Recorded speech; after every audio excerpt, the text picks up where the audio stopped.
لله نحمده ونستعينه ونستغفره ونؤمن به ونتوكل عليه ونعوذ بالله من شرور انفسنا ومن سيئات اعمالنا من يهده الله فلا مضل له ومن يضلل فلا هادي له ونشهد ان لا اله الا الله ونشهد ان محمدا عبده ورسوله اما بعد فان خير الحديث كتاب الله وخير الهدي هدي محمد صلى الله عليه وسلم وشر الامور محدثاتها وكل محدثة بدعة وكل بدعة ضلالة وكل ضلالة في النار.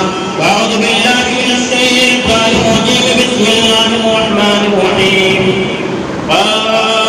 والقرآن المجيد بل عجبوا أن جاءهم منذر منهم فقال الكافرون هذا شيء عجيب أئذا متنا وكنا ترابا ذلك رجل بعيد قد علمنا ما تنقص الأرض منهم وعندنا كتاب حفيظ بل كذبوا بالحق لما جاءهم فهم في أمر مريض أفلم ينظروا إلى السماء فوقهم كيف بنيناها وزيناها وما لها من فروج والأرض مددناها وألقينا فيها رواسي وأنبتنا فيها من كل زوج بهيج تبصرة وذكرى لكل عبد منيب ونزلنا من السماء ماء مباركا فأنبتنا به جنات وحب الحصيد والنخل باسقات لها طلع نضيد رزقا للعباد وأحيينا به بلدة ميتا كذلك الخروج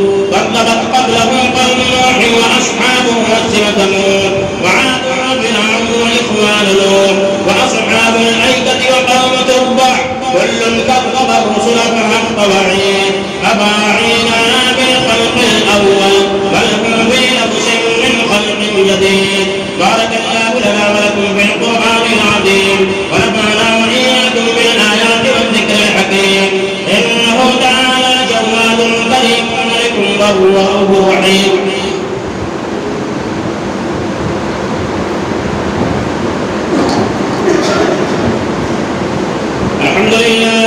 الحمد لله نحمده ونستعينه ونستغفره ونؤمن به ونتوكل عليه ونعوذ بالله من شرور انفسنا ومن سيئات اعمالنا من يهده الله فلا مضل له ومن يضلل فلا هادي له ونشهد ان لا اله الا الله ونشهد ان محمدا عبده ورسوله اما بعد فان خير الحديث كتاب الله وخير الهدي هدي محمد صلى الله عليه وسلم وشر الأمور محدثاتها وكل محدثة بدعة وكل بدعة ضلالة وكل ضلالة في النار. أعوذ بالله من الشيطان الرجيم. بسم الله الرحمن الرحيم. فما بعد الحق إلا الضلال. وقال النبي صلى الله عليه وسلم من أحب سنتي فقد أحبني ومن أحبني كان معي في الجنة. حاضرین جمعہ دینی و ملی بھائیوں میرے ہم عمر ساتھیوں، سب سے پہلے ہمیں اللہ رب العزت کی تعریف و توصیف بڑائی اور بزرگی لائق و زیبا ہے جس نے ہم تمام انسانوں کو اس دنیا کے اندر پیدا کیا. بعد درود و سلام نازل ہو تمام انبیاء اور رسول پر، خصوصیت کے ساتھ ہمارے آخری نبی جناب محمد رسول اللہ صلی اللہ علیہ وسلم پر. میرے محترم بھائیوں، آج کے اس خطبہ جمعہ کے اندر آپ حضرات کے سامنے قرآن مجید کی ایک چھوٹی سی آیت مقدسہ اور نبی اکرم صلی اللہ علیہ وسلم کی ایک حدیث مبارکہ پڑھی گئی ہے. اس اعتبار سے آج کے اس خطبہ جمعہ کی جو سرخی اور ہیڈنگ ہوگی وہ ہے اسلام کے اندر نبی اکرم صلی اللہ علیہ وسلم کی سنت کی اہمیت کیا ہے.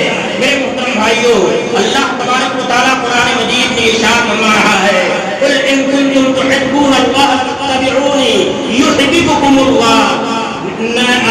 اللہ تبارک و تعالیٰ قرآن مجید میں ارشاد فرما رہا ہے کہ اے نبی آپ لوگوں سے کہہ دیجئے کہ اگر تم اللہ سے محبت کرتے ہو تو میری اتباع کرو.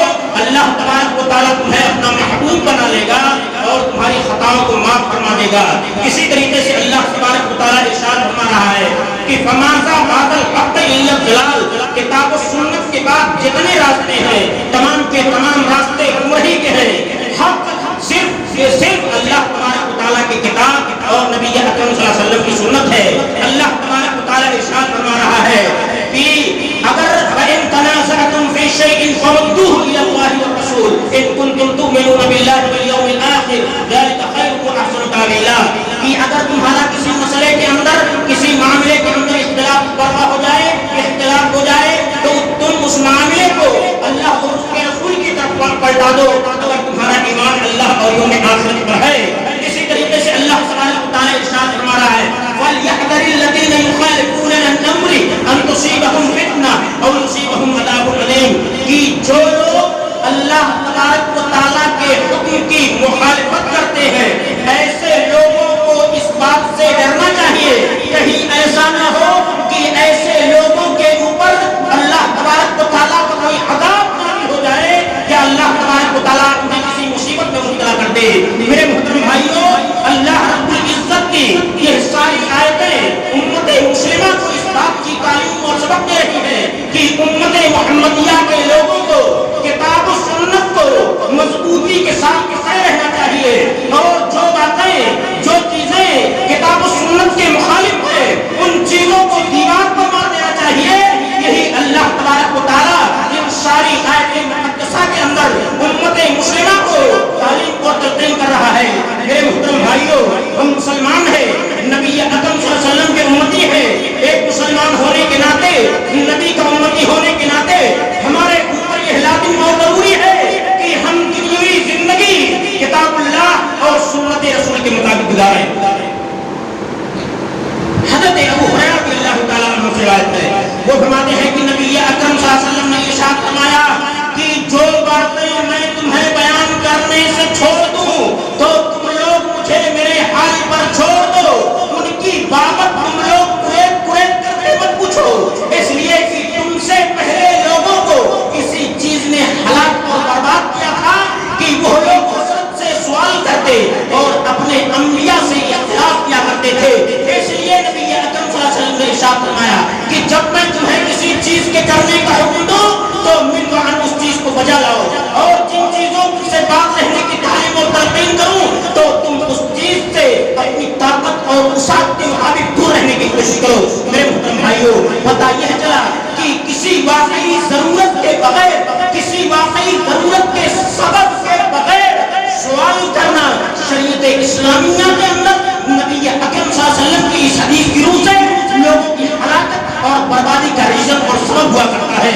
نبی اکرم صلی اللہ علیہ وسلم اس حدیث کو لا کر کے امت محمدیہ کے لوگوں کو اس بات کی تعلیم دینا چاہ رہے ہیں, بتلانا چاہ رہے ہیں کہ حق صرف ایک ہے, متعدد نہیں. کاش امت محمدیہ اور امت مسلمہ کا وہ طبقہ جو اپنے آپ کو ناجی کہتا ہے, جو اپنے آپ کو کتاب و سنت پر عمل کرنے کا دعویٰ کرتا ہے, کاش امت محمدیہ کا وہ طبقہ, مسلمانوں کا وہ طبقہ اختلاف و انتشار کے راستے سے ہٹ کر کے اس راستے پر آ جاتا, اس راستے پر آ جاتا جو راستہ کتاب و سنت کا راستہ ہے, جو راستہ امن اور شانتی کا راستہ ہے, جو راستہ کتاب و سنت کا راستہ ہے. بعد الحق الجلال, کتاب و سنت کے بعد جتنے راستے ہیں تمام کے تمام راستے بدعتی و الہی کے. اسی طریقے سے دیگری حدیث حضرت ابو نجیح ارباد بن عاریہ رضی اللہ تعالیٰ عنہ سے روایت ہے, وہ فرماتے ہیں کہ نبی اکرم صلی اللہ علیہ وسلم نے ایک مرتبہ ہمیں نہایت ہی اثردار نصیحت کی, ہماری آنکھیں بہ پڑی. ہم نے کہا کہ اے نبی اکرم صلی اللہ علیہ وسلم, یہ تو گویا آخری الوداع کہنے والے کی وصیت اور نصیحت ہے. اے نبی اکرم صلی اللہ علیہ وسلم, آپ ہمیں نصیحت کر دیجئے, وصیت کر دیجئے. آپ صلی اللہ علیہ وسلم نے ارشاد فرمایا کہ لوگو, اے میرے صحابہ, اللہ سے ڈرو, اللہ سے ڈرو اور اپنے امیر کی باتوں پر عمل کرنا اور اسے بجا لانا. ولو اگرچہ تم پر کوئی غلام اور حبشی امیر کیوں نہ مقرر کر دیا جائے, اگرچہ تم پر کوئی حبشی امیر کیوں نہ مقرر کیا جائے. پھر نبی اکرم صلی اللہ علیہ وسلم نے ارشاد فرمایا, لوگوں یاد رکھو, میرے اس دنیا سے چلے جانے کے بعد امت اختلافات کا شکار ہو جائے گی. فعلیکم بسنتی وسنت الخلفاء الراشدین المہدیین من بعدی, تو نبی اکرم صلی اللہ علیہ وسلم نے ارشاد فرمایا کہ جب ایسی سچویشن تمہارے سامنے آ جائے گی تو کرنا کیا؟ علیکم بسنتی وسنت الخلفاء الراشدین المہدیین من بعدی. تو ایسی صورت میں تم میری سنت کو لازم پکڑنا، خلفائے راشدین کے طریقے پر عمل کرنا اور کتاب و سنت کو اپنے دانتوں سے مضبوطی کے ساتھ پکڑے رہنا. پھر نبی اکرم صلی اللہ علیہ وسلم نے کیا فرمایا کہ ایاکم ومحدثات الامور فإن كل بدعة ضلالة وكل ضلالة في النار. نبی اکرم صلی اللہ علیہ وسلم نے کیا فرمایا؟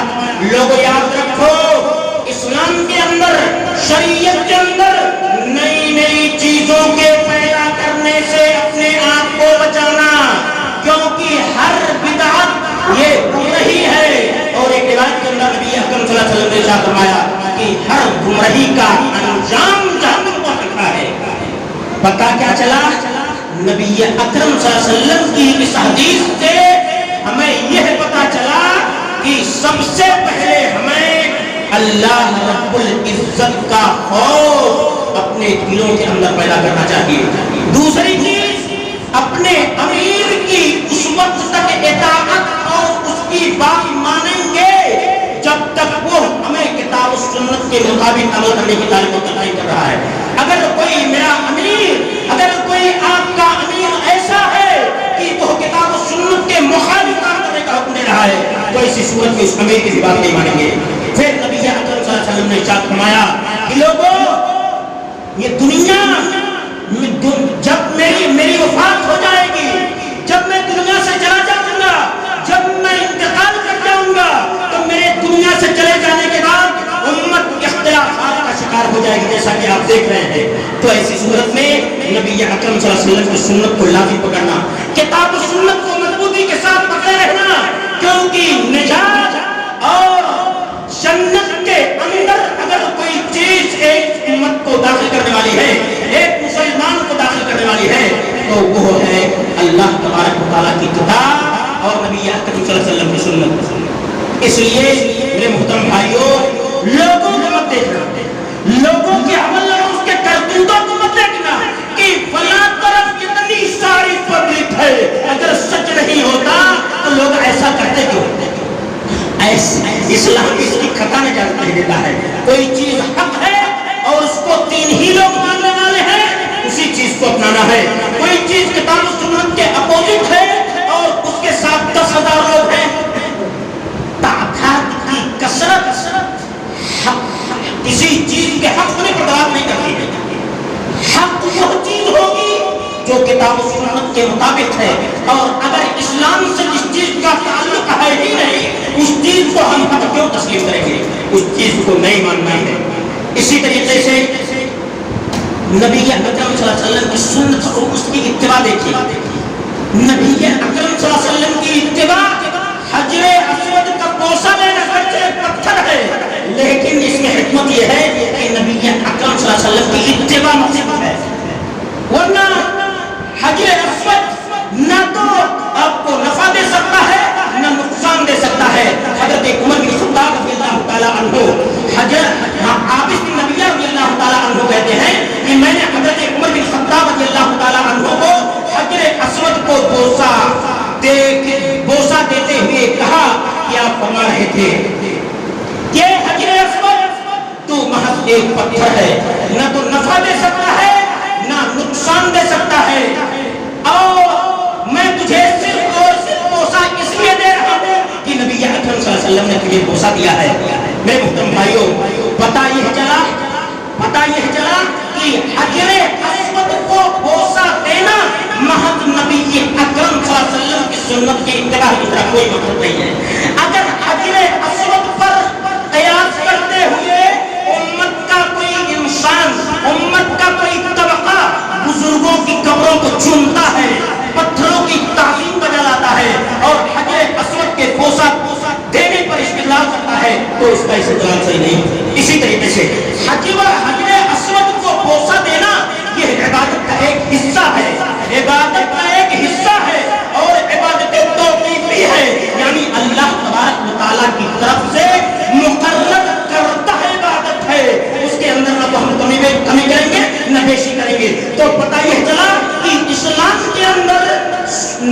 اکرم صلی اللہ علیہ وسلم کی سنت کی بڑی اہمیت اور اس کی فضیلت ہے۔ میرے محترم بھائیوں، حجر اسود کو بوسہ دینا محض نبی اکرم صلی اللہ علیہ وسلم کی سنت ہے۔ حجر اسود کو بوسہ دینے پر کسی اور چیز کا قیاس نہ کیا جا سکتا ہے، نہ اس کے اندر کمی اور بیشی کی جا سکتی ہے، جیسا کہ زمانے جاہلیت میں لوگوں کا عقیدہ تھا۔ اسی طریقے سے جب آپ نبی اکرم صلی اللہ علیہ وسلم کی سنتوں کا مطالعہ کریں گے، نبی اکرم صلی اللہ علیہ وسلم کی سنت کے تعلق سے پڑھیں گے، تو نبی اکرم صلی اللہ علیہ وسلم حضرت ابو عبداللہ نعمان بشیر رضی اللہ تعالیٰ عنہ سے روایت کرتے ہیں، وہ فرماتے ہیں کہ نبی اکرم صلی اللہ علیہ وسلم نے ارشاد فرمایا، لوگوں اپنی صفائی درست کر لو ورنہ اللہ تبارک و تعالیٰ تمہارے درمیان اختلاف برپا کر دے گا۔ اور ایک دوسری روایت کے اندر ہے کہ نبی اکرم صلی اللہ علیہ وسلم اس طرح صفوں کو سیدھا فرماتے تھے جیسے کہ آپ اس کے ساتھ تیروں کو سیدھا کر رہے ہیں، یہاں تک کہ نبی اکرم صلی اللہ علیہ وسلم جب اس بات کو محسوس کرنے لگتے تھے کہ ہم آپ کی طرف سے اس مسئلے کی وضاحت کو سمجھ گئے ہیں، تب آپ نماز شروع کرتے تھے۔ ایک مرتبہ ایسا ہوا کہ نبی اکرم صلی اللہ علیہ وسلم نماز پڑھنے کے لیے مصلی پر تشریف لے گئے، دیکھا کہ ایک شخص کا سینہ سب سے باہر نکلا ہوا ہے، اور نبی اکرم صلی اللہ علیہ وسلم نے ارشاد فرمایا کہ اللہ کے بندو، اے اللہ کے بندو، اپنی صفوں کو درست کر لو ورنہ اللہ تبارک و تعالیٰ تمہارے درمیان تمہارے چہرے کو بدل دے گا۔ پتہ یہ چلا کہ جب ایک مسلمان پنج وقتہ پابندی وقت کے ساتھ جماعت کے ساتھ نماز پڑھنے کا ارادہ کرے تو نبی اکرم صلی اللہ علیہ وسلم کی سنت تو یہ ہے کہ ایک بھائی دوسرے بھائی کے قدم سے قدم، ایک بھائی دوسرے بھائی کے ٹخنے سے ٹخنا ملا کر کھڑا ہوئے، یہ نبی اکرم صلی اللہ علیہ وسلم کی سنت ہے۔ میرے محترم بھائیوں، آج کیا ہم نبی اکرم صلی اللہ علیہ وسلم کی سنتوں پر عمل کرنے کا دعویٰ کر رہے ہیں لیکن عمل سے کوڑے ہیں؟ میرے محترم بھائیوں، نبی اکرم صلی اللہ علیہ وسلم کی سنت یہ ہے کہ جب تم باجماعت نماز پڑھنے کا ارادہ کرو تو ایک بھائی دوسرے بھائی کے قدم سے قدم، ایک بھائی دوسرے بھائی کے کندھے سے کندھا ملا کر کھڑا ہو۔ اگر صفوں کے درمیان جگہ خالی رہے گی، شیطان ہماری صفوں کے اندر گھسے گا، ہماری نمازوں کے اندر جو خضوع ہونی چاہیے وہ چیز ختم ہو جائے گی۔ اس لیے نبی اکرم صلی اللہ علیہ وسلم کی سنت یہ ہے کہ سب بندی کا اہتمام کیا جائے، ایک بھائی دوسرے بھائی کے قدم سے قدم، ایک بھائی دوسرے بھائی کے ٹخنے سے ٹخنا ملا کر کھڑا ہو۔ اور اگر ہم نبی اکرم صلی اللہ علیہ وسلم کے نبی اکرم صلی اللہ علیہ وسلم کی سنت کو نہیں مانیں گے تو پھر ایسی صورت میں ایک مسلمان کا ایمان خطرے میں پڑ سکتا ہے۔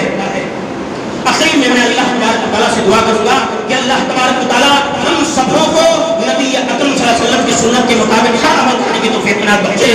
اللہ تبارک و تعالیٰ ہمیں ہر معاملات کے اندر، ہر کام کے اندر، ہر عمل کے اندر نبی اکرم صلی اللہ علیہ وسلم کی سنت کو مربوط خاطر رکھنے کی توفیق عنایت بخشے۔ اللہ تبارک و تعالیٰ ہمیں پنج وقتہ پابندی وقت کے ساتھ نماز پڑھنے والا بنائے۔ آمین وآخر دعوانا ان الحمد للہ رب العالمین۔ ان اللہ وملائکتہ یصلون علی النبی یا ایھا الذین آمنوا صلوا علیہ وسلموا تسلیما۔ اللهم صل علی محمد وعلى آل محمد كما صليت على إبراهيم وعلى آل إبراهيم إنك حميد مجيد۔ اللهم بارك